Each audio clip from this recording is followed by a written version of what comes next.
Sleep apnea is a sleep disorder which causes irregular breathing and snoring patterns that can ultimately cause apnea, which is where a person momentarily stops breathing altogether.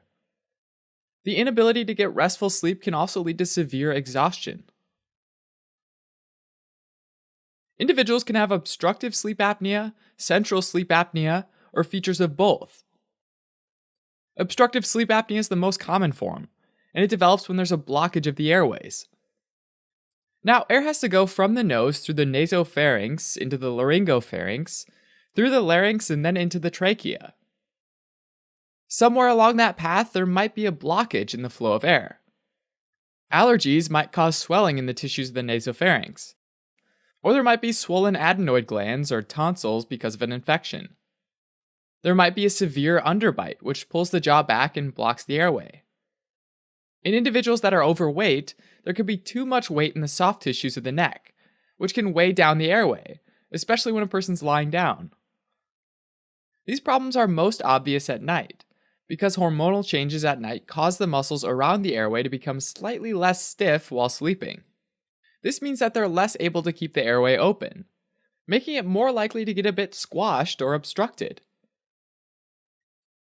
Central sleep apnea, on the other hand, refers to the fact that the problem's central or related to the central nervous system. This is where the brain intermittently stops making an effort to breathe for 10 to 30 seconds. The apnea can persist for several seconds even after waking up, triggering feelings of panic and further disrupting the sleep cycle.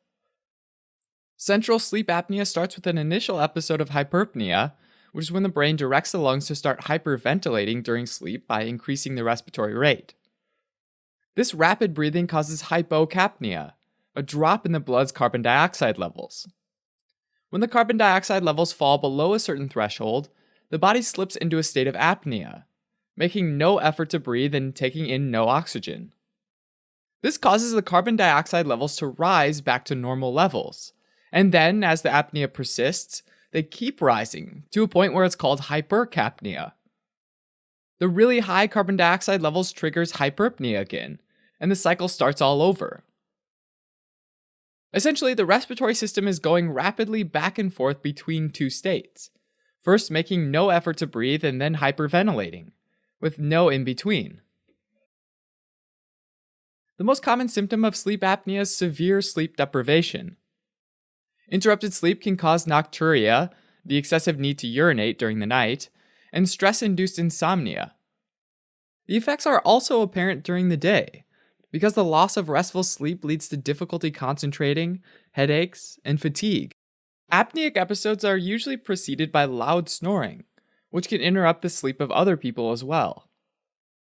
Sleep apnea on its own is rarely fatal, but it can worsen other health problems. For example, drops in oxygen levels can trigger anginal chest pain, and can irritate heart cells leading to an arrhythmia, an irregular heartbeat. Broadly speaking, individuals with sleep apnea have a higher risk for heart failure, respiratory failure, diabetes, and certain types of cancer. Diagnosing sleep apnea requires a sleep study to help identify episodes of sleep apnea. The more episodes, the more severe the sleep apnea. A sleep study usually involves getting monitored overnight with a polysomnogram. A polysomnogram tracks things like brain movement, oxygen and carbon dioxide levels, vital signs, and outward symptoms like snoring and movement. Treating sleep apnea starts with avoiding things like sleeping pills, alcohol, and other depressant medications because they can relax the throat muscles around the airways and make the airways more likely to collapse during sleep. In addition, sleeping on the side instead of on the back can also help because it creates better airflow into the lungs. For severe sleep apnea, individuals can use a continuous positive airway pressure device, or CPAP device for short. This machine forces the airways open with a steady stream of pressurized air delivered through a plastic face mask or nasal prongs. Used properly, this is really effective, but it requires continuous use. Many people eventually stop using it, finding it annoying or difficult to wear, and so the problem persists. Some people with obstructive sleep apnea can benefit from custom-made oral mouthpieces that help improve airflow during sleep.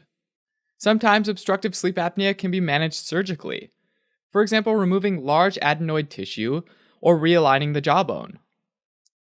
These procedures, though, can be complicated because the anesthesia and surgical swelling can both worsen sleep apnea in the short term. Alright, as a quick recap, sleep apnea can be due to physical obstruction of the airway or from a neurological malfunction initiated by imbalances in the blood's oxygen and carbon dioxide levels, which regulate breathing cycles. Left untreated, the condition can interact negatively with other underlying health conditions, leading to serious complications.